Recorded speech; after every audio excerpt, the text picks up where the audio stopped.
Have you ever gone through an entire day and realized no real moment of connection happened?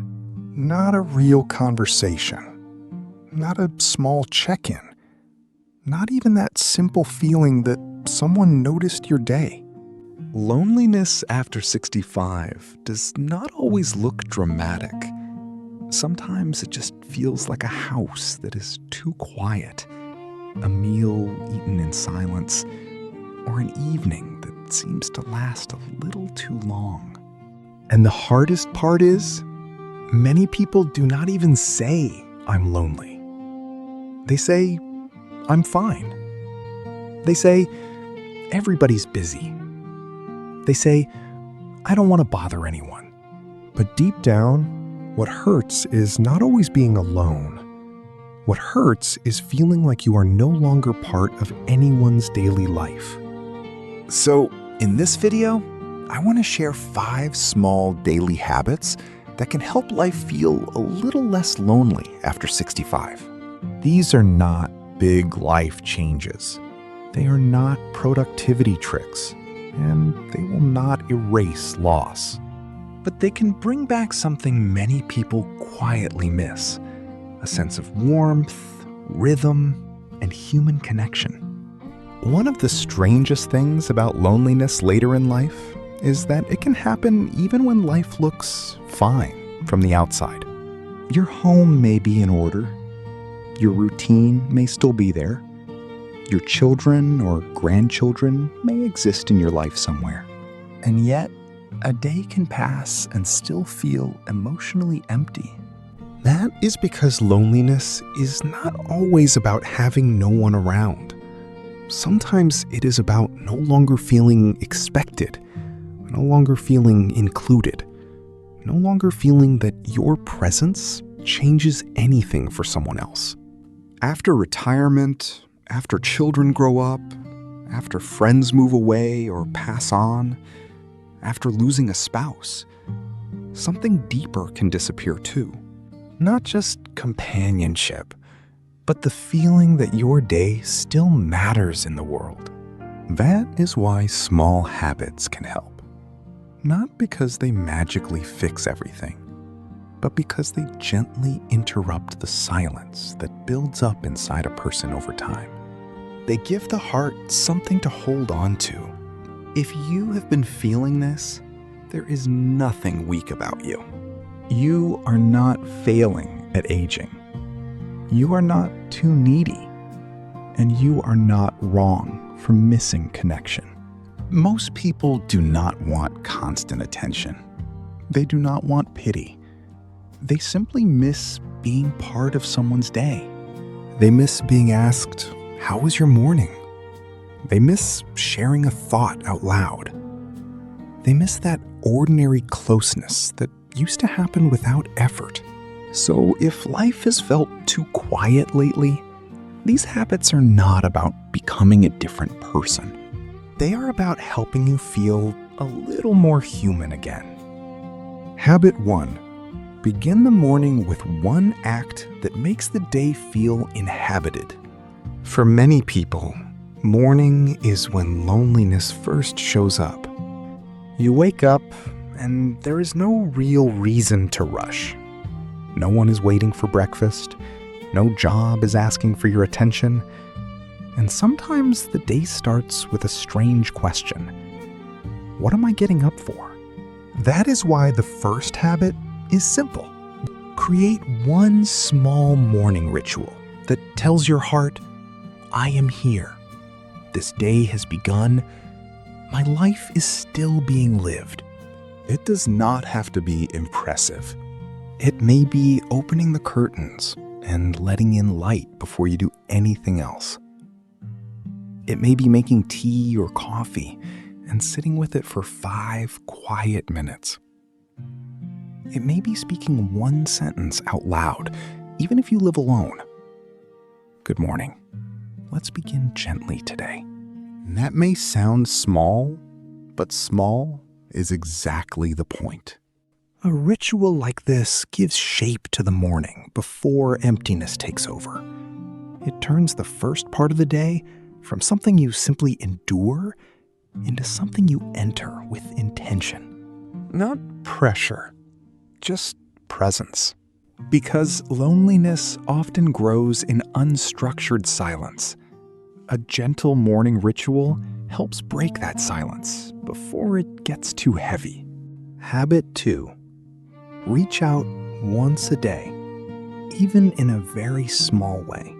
One reason loneliness becomes so painful is that many older adults do not want to feel like a burden. So they wait. They wait for the phone call. They wait for someone to text first. They wait for someone to remember them. And when that does not happen, the silence starts to mean something deeper. But one small daily habit can soften this. Make one tiny move toward connection each day. Not a big emotional conversation, not something that drains you. Just one small sign of life sent outward.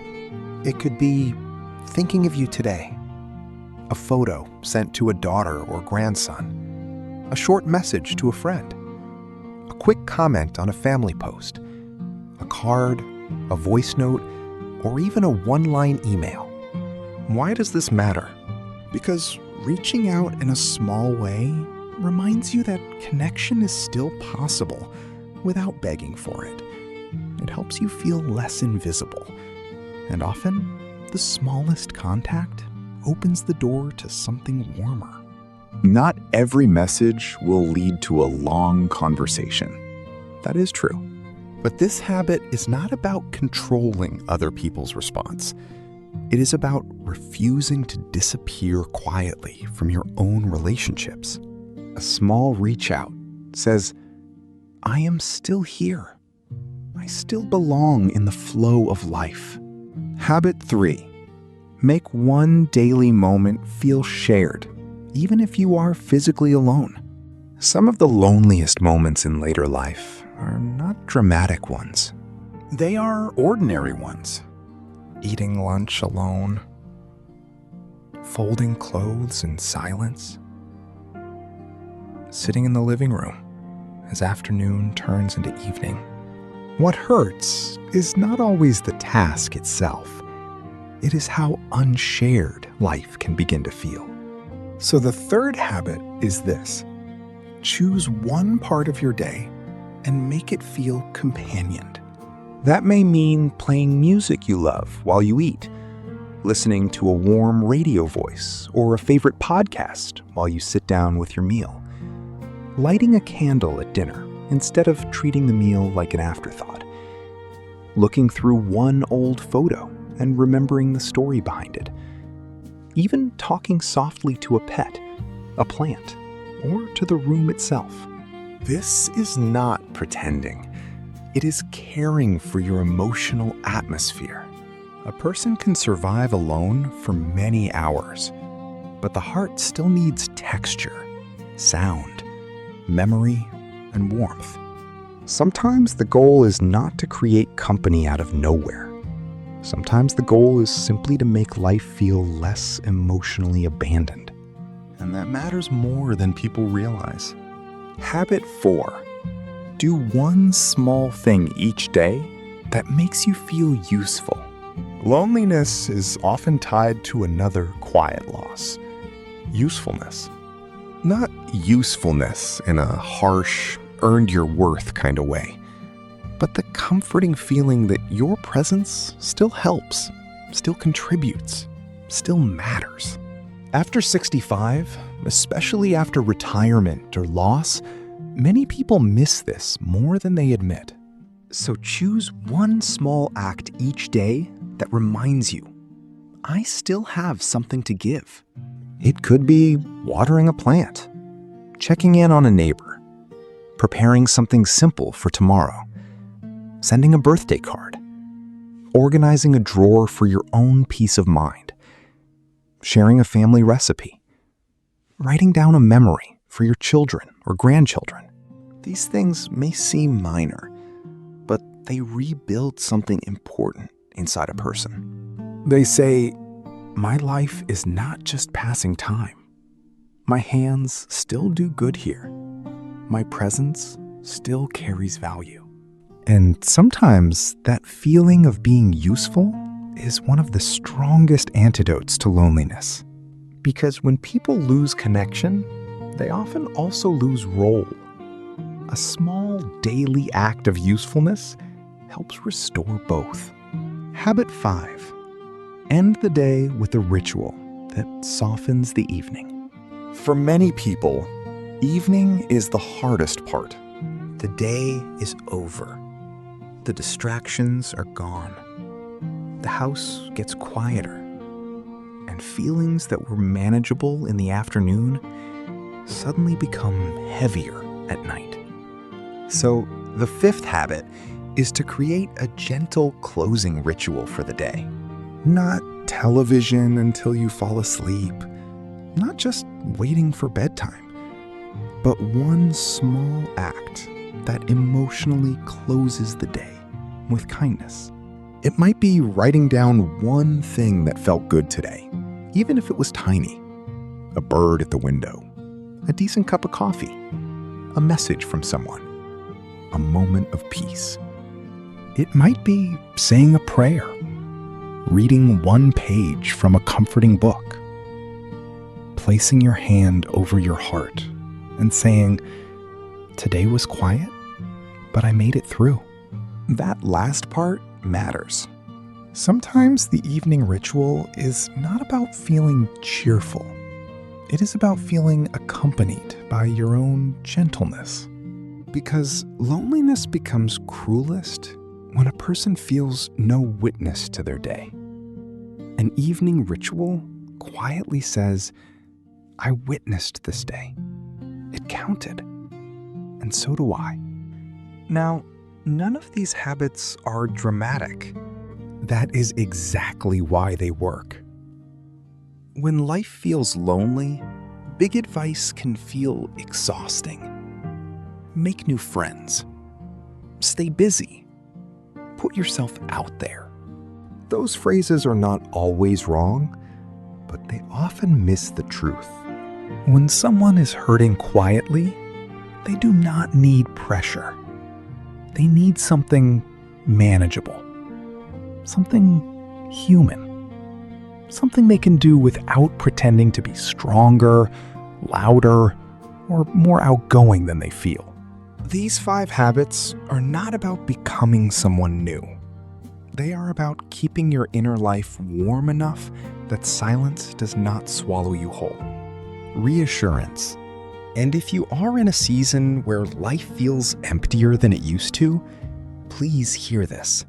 You are not asking for too much by wanting connection.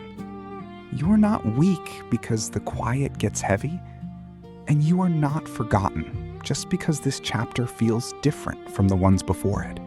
Some seasons of life become smaller on the outside. That is true. But that does not mean they have to become colder on the inside. Sometimes healing begins in very modest ways.